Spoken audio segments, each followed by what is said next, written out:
Guys, നമ്മൾ ഇന്ന് പോകുന്നത് നമ്മൾ ഇന്ന് കുറച്ച് ട്രാവൽ ചെയ്തിട്ട് പോയി ഫുഡ് അടിക്കാനുള്ള പരിപാടിയാണ്. നമ്മൾ ഇന്ന് പോകാൻ പോകുന്നത് 90s ലോഞ്ച് ഡിസേർട്ട് ഷോപ്പിലോട്ടാണ്. ഓൾറെഡി വൺ ടൈം അവിടെ പോയിട്ടുണ്ടായിരുന്നു. അന്ന് നമ്മൾ കുറച്ച് വെറൈറ്റീസ് ഒക്കെ നമ്മൾ കഴിച്ചു.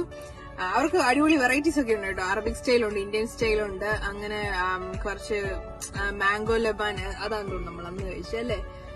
അങ്ങനെ കുറെ വെറൈറ്റീസ് ഒക്കെ ഉണ്ട്. അപ്പൊ അന്ന് കഴിക്കാത്ത കുറച്ച് സാധനങ്ങൾ ഞങ്ങൾ ഇങ്ങനെ നോക്കി വെച്ച കുറച്ച് സാധനങ്ങളുണ്ടായിരുന്നു. അത് പോയി ഇന്ന് കഴിക്കണം. അപ്പൊ നമ്മൾ അങ്ങോട്ട് പോവാണ്. കുറച്ച് ദൂരമുണ്ട്, ഒരു 1 hour 45 minutes ഡ്രൈവ് കാണിക്കുന്നു ഇതിനകത്ത് ഗൂഗിൾ മാപ്പിൽ. പക്ഷെങ്കില് നമ്മളിവിടെ പോകുന്നു. ഓക്കെ, അവിടെ ചെന്ന് കാണാം ഗൈസ്. See you guys. അപ്പൊ നമ്മളിവിടെ എത്തിയിട്ടുണ്ട്. 90s ഡെസേർട്ട് ലോഞ്ചിൽ നമ്മൾ എത്തിയിട്ടുണ്ട്. നമ്മളപ്പോ കഴിക്കാൻ പോകാം. ഹേ ഗായ്സ്, അപ്പൊ നമ്മൾ ഇന്ന് ഓർഡർ ചെയ്യാൻ പോകുന്നത് റോയൽ ഫലൂഡയും പിസ്താഷ്യോ ലബാനുമാണ്. റോയൽ ഫലൂഡ ഞാൻ അധികം പ്രൊമോട്ട് ചെയ്യുന്നില്ല, വലിയ കുഴപ്പമില്ലായിരുന്നു, അത്രയേ ഉള്ളൂ. ഒരു ഐസ്ക്രീം പ്ലസ് ഒരു ഫ്രൂട്ടായിരുന്നു. പിസ്താഷ്യോ ലബാൻ അടിപൊളിയായിരുന്നു. ഒരു യോഗർട്ട് ബേസ് പ്ലസ് പിസ്താഷ്യോ ടോപ്പാണ്. അപ്പോൾ അതാണ് ഇന്നത്തെ വീഡിയോ. അടുത്ത വീഡിയോയുമായി വീണ്ടും കാണാം. Bye bye.